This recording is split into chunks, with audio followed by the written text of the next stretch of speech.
Welcome to 241L pre-lab content for Lab 6. Today we'll talk about the muscles of the upper limb. In lab this week you'll learn the muscles, their origins and insertions, and their actions. They should generally be a bit more straightforward than the muscles of the head, neck, and trunk that we did last time, at least hopefully so. And we'll break these muscles down into three broad categories: the muscles that move the arm, the muscles that move the elbow, and the muscles that move the wrist and hand. When we previously covered the muscles of the trunk, we talked about a few muscles that act across the shoulder joint and are responsible for moving the arm, but we'll pick up where we left off. So to start that off, we're going to start with a set of muscles that we didn't cover last week, the muscles of the rotator cuff. These are an important group of muscles that are really kind of critical to understand their joint function together. So they originate on the scapula, they act across the shoulder, and they serve to stabilize the shoulder joint. They consist of the supraspinatus, the infraspinatus, the teres minor, and the subscapularis. And you can visualize that subscapularis here in this image with most of the overlying musculature cut away. So the muscles of the rotator cuff all have their origin on the scapula, and they all cross that glenohumeral joint to insert on the humerus. They thus serve to stabilize that joint as it goes throughout its range of motion. And one acronym that is often used to help remember them is SITS. So SITS for the first letters of each of the supraspinatus, the infraspinatus, teres minor, and the subscapularis.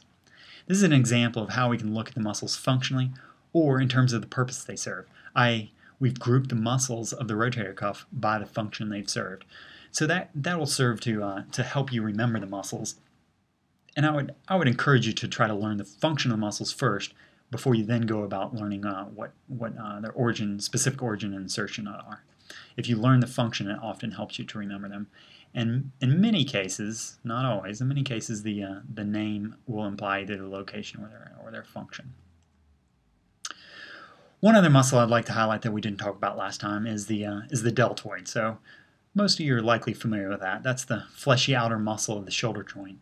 It's called the deltoid because it's a triangular-shaped muscle and it surrounds the shoulder joint. It has its origin in a number of places: the clavicle, the acromion, and the spine of the scapula. Its insertion is in a location that hopefully won't surprise you. Well, hopefully you remember it from a previous lab. It's the deltoid tuberosity of the humerus. When the muscle contracts as a whole, you can hopefully visualize here that it will abduct the arm, move it away from the body. However, different motor units, different portions of that deltoid can be selectively recruited to elicit either flexion, extension, or rotation of the shoulder joint. And in this picture you can see a posterior view of the deltoid, and you can visualize the origin on the spine of the scapula and more easily see its insertion on the humerus. And of course in the image on the left you can see a dissected cadaver and much more easily visualize the deltoid. Moving ahead, one other muscle I'll highlight associated with the shoulder is the coracobrachialis. And this is another muscle of the shoulder girdle. It has its origin on the coracoid process and it inserts on the humerus. It might be clear from its origin and insertion that the coracobrachialis can generate adduction or move the humerus or the arm towards the body.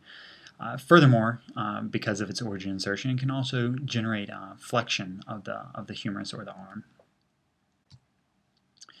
Now let's move down to the elbow. There's a number of muscles that act across the elbow, and first I'll highlight the triceps brachii. Most people are familiar with the location of the muscle, but often don't know why it's called the triceps. Well, in fact, it has three heads to the muscle, so it originates in three different spots. It has the long head, the lateral head, and a medial head. So the long head originates from the inferior border of the glenoid cavity, the lateral head originates from the posterior of the humerus, and the medial head is deep to the other two heads, and it originates from the distal radial groove of the posterior humerus. Another muscle that acts across the elbow on the posterior aspect is the anconeus, this small muscle down here. And this is a little more difficult to visualize in terms of what action it provides. So it crosses the elbow and thus and inserts on the ulna, and thus it can generate some extension of the elbow. But more importantly, it serves to stabilize that elbow joint throughout its range of motion, and it can also assist with abducting the ulna during forearm pronation.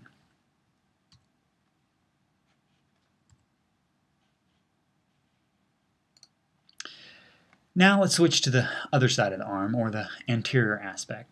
This slide shows a close-up of some of the elbow flexors. First, the biceps brachii, then the brachialis, then the brachioradialis, and they all generate elbow flexion. The biceps, as its name implies, has two heads that originate from two locations in the scapula and insert down here on the radial tuberosity of the radius in the forearm. So in addition to flexion, the biceps brachii can also generate powerful supination of the forearm. And you'll note that the biceps brachii crosses two joints, both the shoulder and the elbow. The brachialis, it originates on the humerus and inserts on the coronoid process of the ulna, and the brachioradialis originates on the humerus but inserts on the radial styloid process. Both the brachialis and the brachioradialis cross just one joint. However, all three of these muscles work in concert to contribute to elbow flexion. Now we'll move on to the forearm. The muscles in the forearm primarily serve to generate motion of the wrist and the hand with its associated digits. And often the names of these muscles indicate their action, location, or some other information. On this slide, we're looking at the anterior side of the forearm. The flexor digitorum superficialis is on the superficial layer of the muscles of the forearm, and it flexes the digits, as its name implies.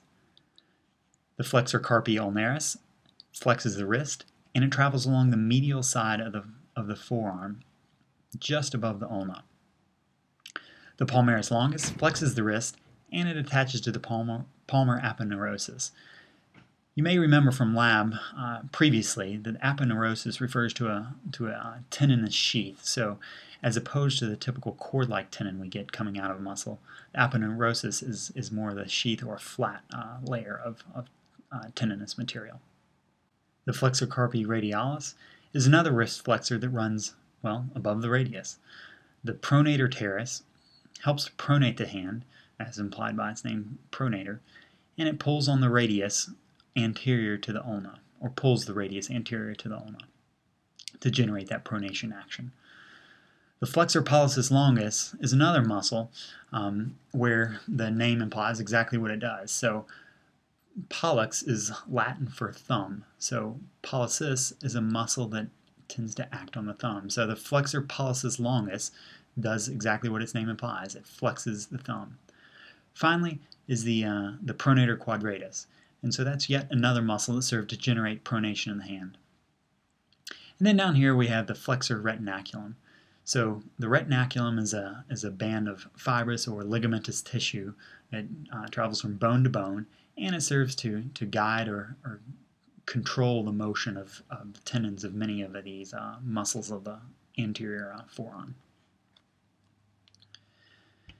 Now we're still looking at the forearm, but a deeper layer. We've removed most of the superficial layer, and we're looking at the muscles underneath. So you can see the flexor digitorum superficialis and the pronator quadratus a little bit better with some of the overlying muscles removed. And you can see where we've cut the tendons of the brachioradialis and the flexor carpi ulnaris. The extensor carpi radialis longus travels to the carpals, and it acts to extend the hand. However, we've been talking about flexors because we're talking about the anterior side of the arm and hand. And so even though you can view this extensor carpi radialis longus, the distal tendon, the insertion, is on the back or the posterior side of the hand. And so it acts on the posterior of the wrist to generate that extension motion. Now we move one layer deeper to visualize even more muscles. The flexor digitorum profundus is a deep muscle that attaches to the distal flanges of digits 2 through 5, and it generates flexion of the fingers, and secondarily it generates flexion of the wrist. One really cool feature of the distal tendons of the flexor digitorum profundus is that they pass through these bifurcated tendons of the flexor digitorum superficialis. So the insertion of the flexor digitorum superficialis, insertion point is on the middle phalanx, and then the tendons of the flexor digitorum profundus pass through that bifurcated tendon to insert on the distal phalanges. The thenar muscles are a group of muscles associated with the pollex or the thumb, and you can observe the flexor pollicis longus much more easily in this picture. And the final thing I'll highlight is the lumbricals, and those are a set of muscles that act between the digits. Now, switching gears a little bit, we've moved to the posterior side of the arm, and we'll first take a look at the more superficial muscles of the posterior arm. There aren't as many muscles on this side, and we've already mentioned the extensor carpi radialis longus, and here you can see the extensor carpi radialis brevis. So this is an example of where the names imply something about the muscles. So the longus versus the brevis refers to the overall length of the muscles. The extensor digitorum, as its name implies, serves to extend digits 2 through 5, so leaving out the first digit or the thumb, and it accomplishes that by inserting on the distal phalanges.